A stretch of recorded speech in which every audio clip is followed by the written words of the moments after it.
નમસ્કાર દોસ્તો, દીકરીનું હેતાળવું સ્વાગત.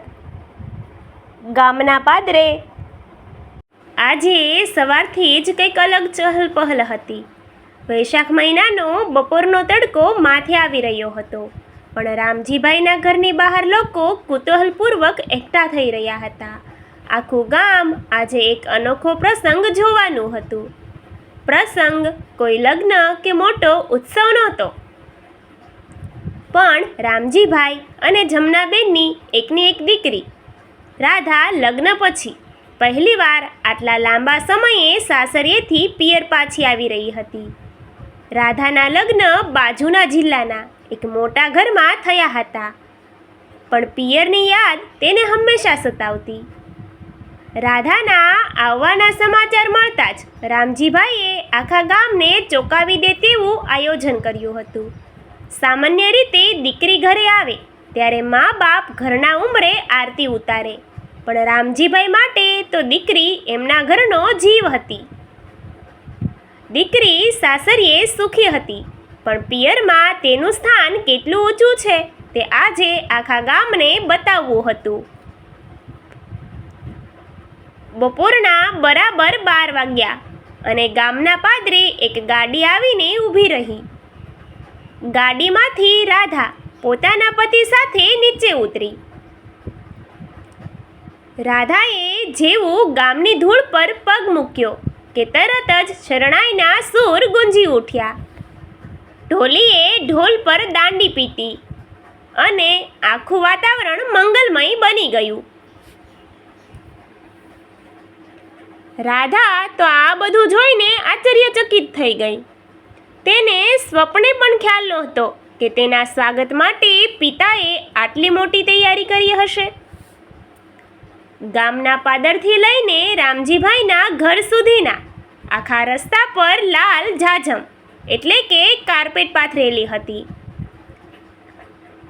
રસ્તાની બંને બાજુ આસોપાલવના તોરણ અને રંગબેરંગી ફુગાઓ લગાવેલા હતા.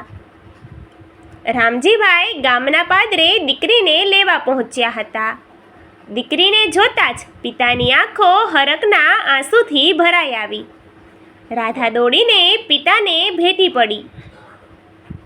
રામજીભાઈએ દીકરીના માથે હાથ મૂકી આશીર્વાદ આપ્યા અને કહ્યું, બેટા, તું ભલે બીજા ઘરની લક્ષ્મી બની ગઈ, પણ આ ઘરની તો તું કાયમ રાણી જ રહીશ.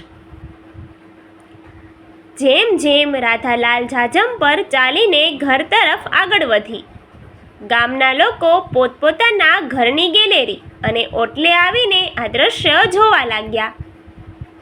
સ્ત્રીઓ મંગળગીતો ગાઈ રહી હતી.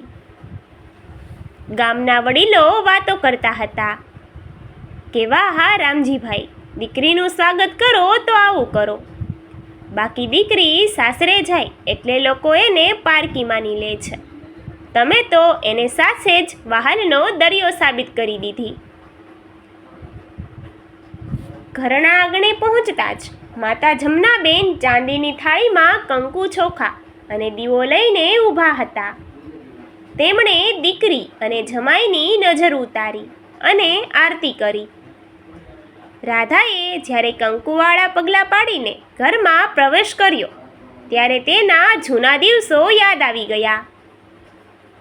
ઘરમાં રાધાની મનપસંદ વાનગીઓ દૂધપાક, પૂરી અને લાડુની સુગંધ હવામાં પ્રસરેલી હતી.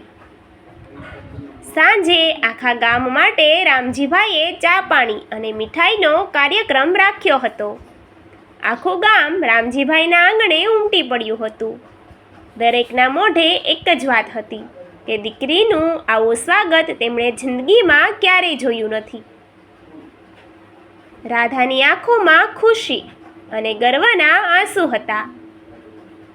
તેને સમજાઈ ગયું હતું કે દીકરી ભલે ગમે તેટલી મોટી થઈ જાય અથવા ગમે તેટલા સરસ સાસરે જાય, પણ પિયરના આંગણાનું વહાલ અને મા બાપનો પ્રેમ ક્યારેય ઓછો થતો નથી.